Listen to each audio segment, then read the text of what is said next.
You're driving, and there's this split second where you think, I could just swerve. Not because you're suicidal, not because anything's even wrong. The option's just there.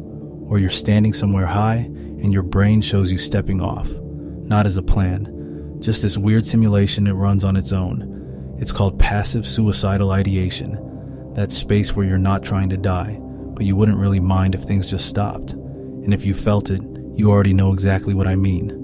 So what's actually happening? Your brain has this threat detection system that's constantly running scenarios, right?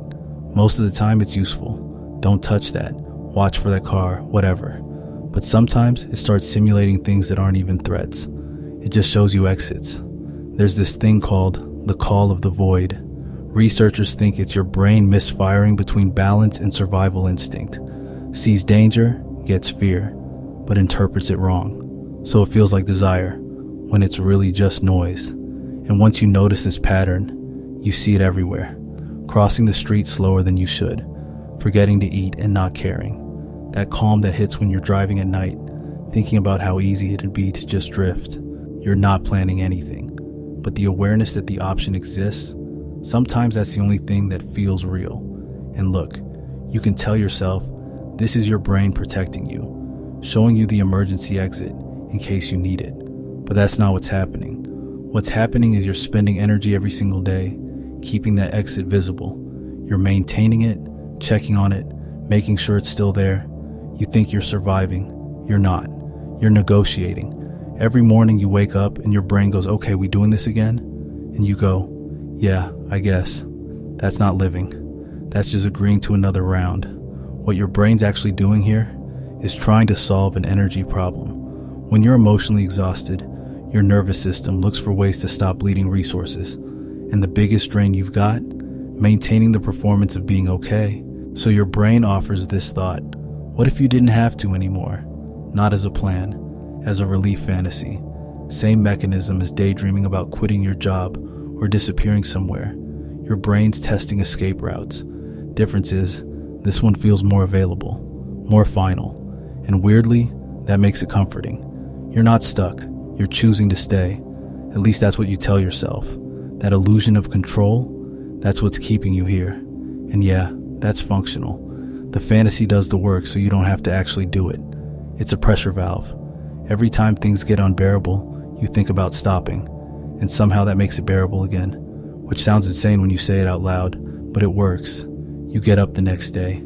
Keep going. Not because you want to, because you haven't chosen the alternative yet. That gap between thinking about it and doing it, that's where you live now.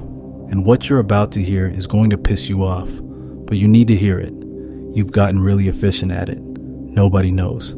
You laugh at the right moments, respond to texts, show up when you're supposed to. But here's what you're actually doing. You're not managing depression. You're not coping with a temporary rough patch. You're running a cost-benefit analysis on your own existence every single day and landing on neutral. And you've been doing it so long you think everyone else is too. You think this is normal, that everyone's baseline is, I guess I'll stay alive today. They're not. Most people aren't white-knuckling their way through Tuesday afternoon wondering if any of this is worth it. This thing you're doing, where you're present enough to function but not enough to feel anything, that's not sustainable. That's not even survival. That's just a slower way of disappearing. And the fucked up part is, you know this. You know you're not okay. You've just decided that not okay but functional is close enough. It's not. Psychologically, this is called partial engagement. You're here, but you're not committed to being here. And that split takes energy, massive amounts of it. Your brain's running two programs simultaneously.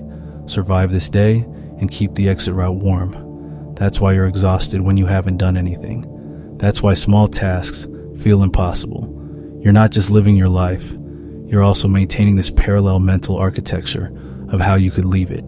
And the longer you run this, the more it calcifies. You forget what it felt like to want things. You look at people getting excited about plans, and you can't even fake that anymore. It's not that you're sad, you're just not there. So when someone asks if you're okay, you say yeah, and you mean it, because you're not falling apart, you're functional. And somewhere along the way, you accepted that functional is the finish line, but you're not protecting your life here. you're protecting a story, the one where you're the victim of circumstances instead of someone who's too terrified to choose differently. The exit fantasy lets you avoid that question entirely, because as long as you could theoretically stop, you never have to admit you're actively choosing to stay in something that's killing you. You never have to ask what you'd actually want if you weren't so busy managing the weight of what you've got. And that's scarier than the passive ideation ever was, because then you'd have to do something about it. The passive ideation isn't trying to destroy you. It's trying to tell you something needs to end that isn't you. Some version, some story, some life you're dragging around that doesn't fit anymore. You're still here, not because you chose life, because you haven't chosen the alternative. And maybe that's been enough, but enough has an expiration date. The question isn't whether the feeling goes away. It won't. The question is what you're going to do with the fact that you're still here.